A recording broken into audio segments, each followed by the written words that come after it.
नैतिकता जीवन का आधार। जीवन एक नदी के समान है। नैतिकता उस नदी के किनारे है। यदि किनारे टूट जाएं, तो नदी उच्छृंखल हो जाती है, अपना मार्ग भूल जाती है।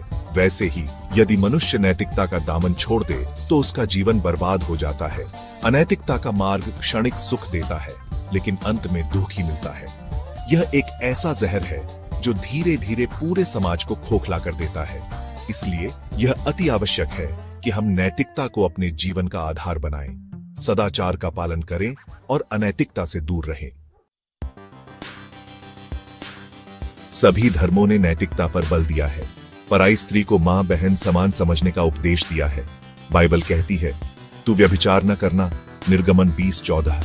कुरान में भी कहा गया है, और तुम व्यभिचार के निकट भी न जाना, क्योंकि वह एक अश्लील कर्म है और एक बुरा मार्ग है। कुरान 17:32। अथर्ववेद में कहा गया है, जो पुरुष परस्त्री गमन करता है वह अधर्म करता है। ऋग्वेद में भी कहा गया है, जो पराई स्त्री का हरण करता है वह अधर्म करता है और अपने कुल का नाश करता है। ये सभी ग्रंथ स्पष्ट रूप से बताते हैं कि पराई स्त्री से संबंध बनाना महापाप है।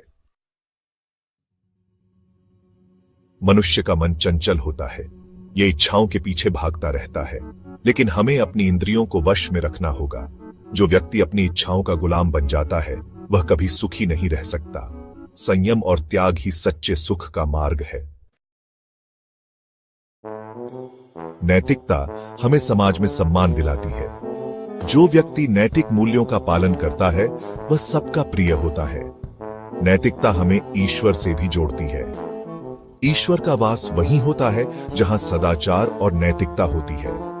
इसलिए हमें सदैव नेक रास्ते पर चलना चाहिए और अपने जीवन को सार्थक बनाना चाहिए।